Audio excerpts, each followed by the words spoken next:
Wonder why the RAE in CabaRAE is capitalized? It stands for Random Acts of Entertainment.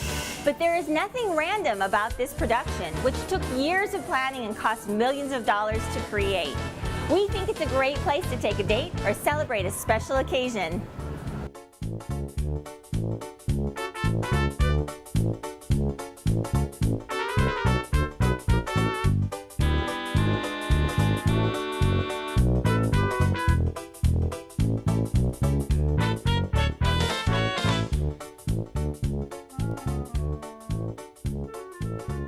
My name is Wanda Azario Goldberg.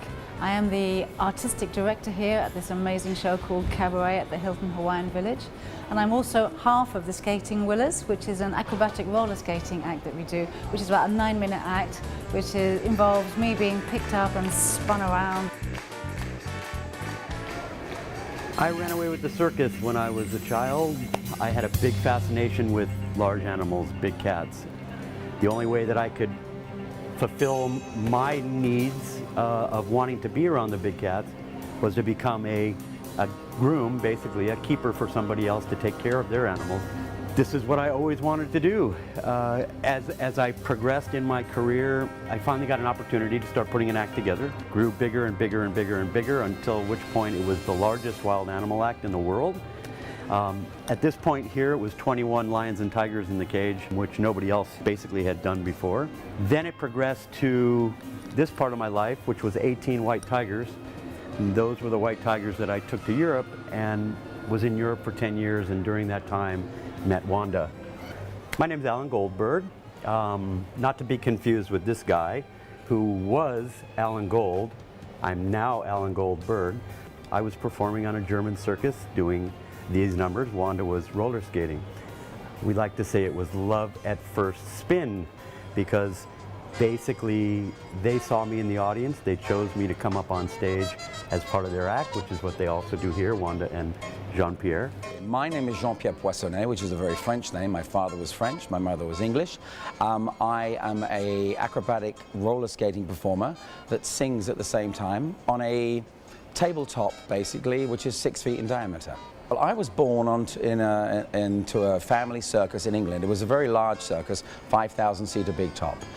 My father, who was a French roller skater, who came over in 1958 to England to do a season on Billy Smart's circus.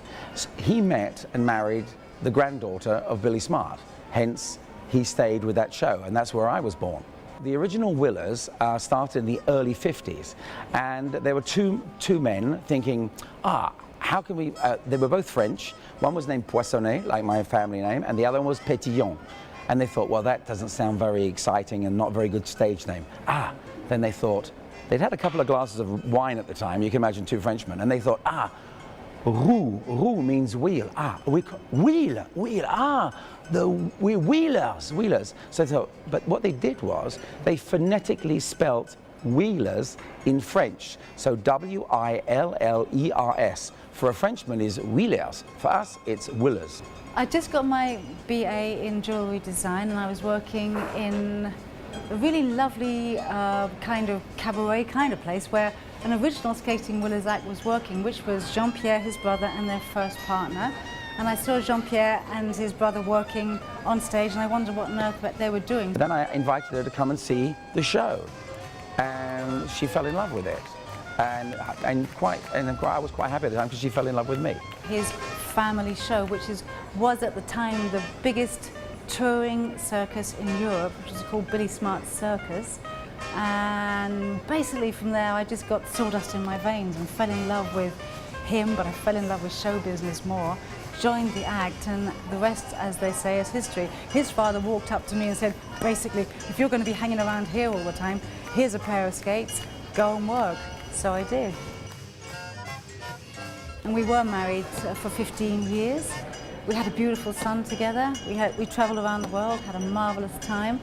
And then, as couples do, we fell out of love. But we still loved what we were doing in the skating act, so we decided to carry on working together, and it was good for our son that we were together. In touch with each other for all those years until finally a time in our life came where we were both available to each other.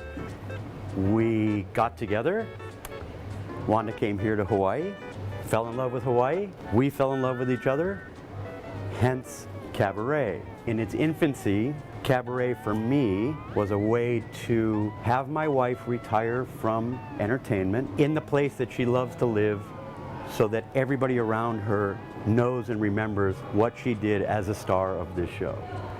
So we set about to bring CabaRAE to life, our dream and work of 5 years.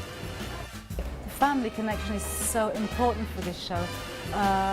The first person that we basically got here was my partner, my ex-husband, Jean-Pierre, because it was like, if you're going to have this kind of show, you've got to have a character that's bigger than life, and he is that. This kind of show is family.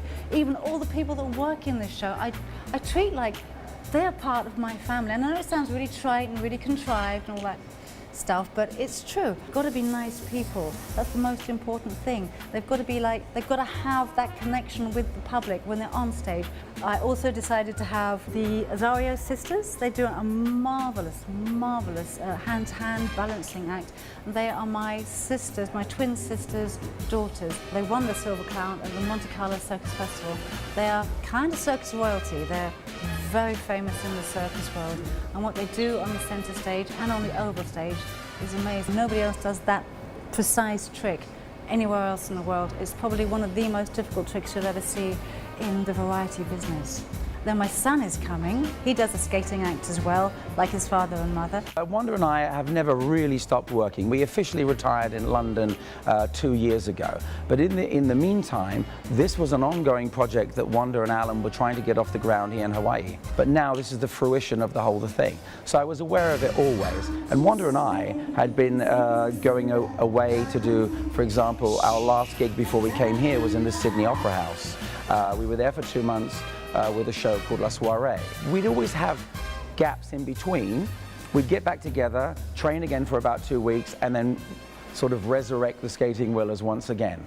My father introduced me to scuba diving when I was about 11 years old, and it stayed with me through all the things I've done in my life, which have been skydiving, hang gliding, paragliding. When I finally got the opportunity to retire from performing, I put away my whips, which I still have. And at that time I had 4 kids, brought them all with us. We went to Maui, lived up country, became a diving instructor, and lived my dream. I got a call directly from one of the owners of Cirque du Soleil, and that call was, we're putting a new show together. It's going to be at a new hotel that hasn't been constructed yet, called the Bellagio. Would you like to come and be part of that show? And I said, I've always been an animal trainer to these guys. They love my work. Right? They definitely love my work, but there was never any place for animals to be in Cirque du Soleil. No, this isn't a show that you've ever thought about. I said, what do you mean? This is an aquatic show. And I went, well, that's really different. Now that does fit into my life. Being that I was probably at that time the only ex-performing circus artist that was also an underwater expert, it all went like this for me. But as Cirque du Soleil grew, got bigger and bigger and bigger and bigger, the feeling that you had within this company got smaller and smaller. That was the time where I needed to reach out and look for something else in my life to do. I wound up coming back to Hawaii. We couldn't afford to buy property here, so we decided that we would live on a boat. We ran a fishing and diving charter here in on Oahu. It was called Center Ring Diving and Best Fishing Hawaii. By the way, we still hold the record for the largest marlin caught in Kewalo Basin. That's what carried us through for 4 years. We came up with the concept of CabaRAE, and Wanda and I spent the next 5 years trying to secure financing, secure investors, doing whatever we could in order to make our dream come true. This show is our heart and soul.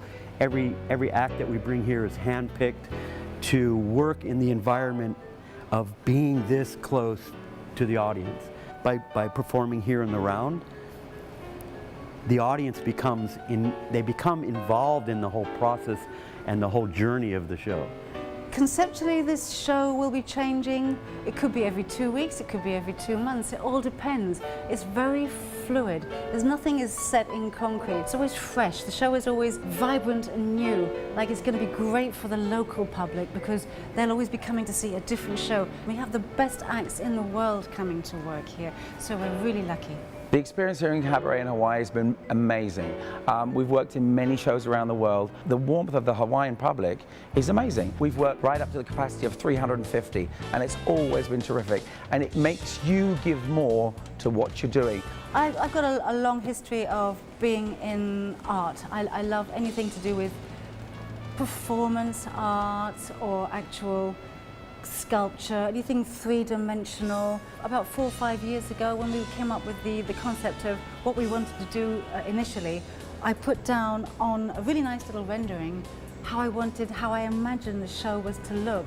And if you come into this show now and you walk through that door and you just turn and look, this is exactly what I wanted. I'm so proud of the way it's turned out. This is my dream come to life. It's exactly what I wanted. Later in the show, we'll introduce you to more cast members in CabaRAE, so stick around.